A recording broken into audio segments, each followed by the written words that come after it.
Hey, what's going on, guys? This is Spawn Nudie. I'm Spontaneous One. Welcome back to another video. I know you guys love this setup. It's different than my usual one. Uh, just a quick talk. I know this is completely different from what this video title is, and kind of just the theme, but we do a lot of different places. Like, we don't have a consistent background. Tell us which one, like, if you watch a lot of our videos, like, the place you like us recording the most, because I can record there more most of the time. Alright, back to what the video is supposed to be. Um, so I want to start doing card talks where we start talking about specific cards. And if you clicked on this video, you must have known Karn Liberated. Now, I'm not going to go into like the price of the cards, how many sets they've been in, how rare they are. I might mention like this is a mythic right here. And I'm probably going to do like a lot more of the popular cards first, and then, or like legendary creatures, planewalkers, all that first. But then after that, I might just do random cards. I could do a 1 cent common that came out in 2012. You never know. But today we're starting with Karn Liberated because it's one of my personal favorite cards, and it's very fun. It's a 7 generic Planeswalker Karn. It starts out with a loyalty of 6. As a +4, target player exiles a card from his or her hand. They do get to choose that.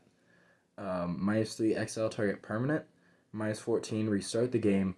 Exile all non-land or permanents cards exiled by Karn.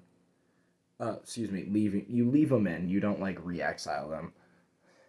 Then put those cards into the battlefield under your control. So there's kind of a strategy on both sides. If you're playing Karn Liberated, you could just use it as a removal form. So I make sure all the cards in their hand never hits the field, which is a good way to just keep on taking out cards in someone's hand. And then every once in a while I use the -3 on annoying targets on the field. Personally, I don't like its -14 effect. You could agree or disagree. But if you're at the point where you have 7 generic and you've been able to hit them multiple occasions, yeah, keep on hitting him is always a plus.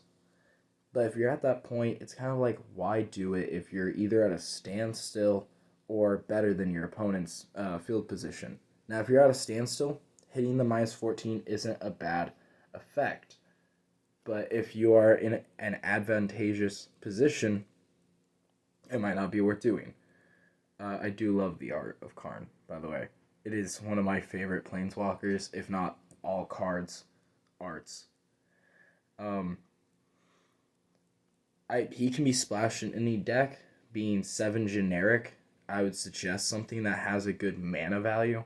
I'd definitely play him in Commander over Standard because, like, when conning him in Standard isn't as easy. Using him to just take out things. Like, if you exile their Commander, it won't stay exiled via the Magic the Gathering rules. Unless they choose to, and then yeah. I don't know why they would choose to. There's some strategy there that I've never thought of. But he can be splashed in any deck. He's a good generic form of removal. Moving cards from their hand and just cards on the field. Now, if you're playing against someone and they pull a Karn, there's some strategy you might want to think. If you know they're going to do, or have a pretty good idea they're going to do the -14, I would genuinely suggest doing cards that would not help them, even though it might hurt you a little bit. So if you have a board wipe in your hand, give it to Karn. Because you know the second that they play it, it's not going to hurt your board at all. Doing like land destruction, if you have land destruction in your deck, it's not going to hurt if Karn gets it, because it's just going to be the start of the game, destroy lands, but there are no lands. Doing things that, like instances, sorceries that hit creatures, like target creature fights another creature, target creature gains double strike until end of turn. All these effects will just not help. The reason why it states all auras stay in the exile, well, not in that exact wording, but it's because they don't really help and just takes cards out of their deck. Now, those cards aren't going back in your deck, they go in your graveyard. Because once they're played or destroyed, they just go to your graveyard. Why not have that instant in your graveyard? Maybe you can pull it back. You never know. It could just be a resource. And yeah, if you give them like a bunch of lands, it'll definitely help them out early game.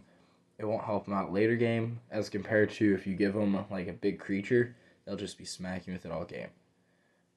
Now, if you are playing Karn, using his -3 effect whenever he's up high enough is not a bad idea. Especially if you don't need to do the -14. Because it's target permanent. If you do restart the game, you could start with a bunch of extra lands. Or if you think you're just going to finish this game, you can have opponent lose their land drop every turn, if not worse. If they're not playing more lands than one per turn, you're hurting their mana pool. Or if they have a big creature on the field, 9/9, trample, whatever, just take it. If you restart, you got that 9/9 on the field, and it's going to hurt. Or if you take some win condition card, you steal their door to nothingness, you might use it to win later. You never know. He's just a fun card. Very versatile in every deck. And I'm glad I have a copy of him. Thank you all for watching. Hopefully you enjoyed. Have a wonderful day. Bye.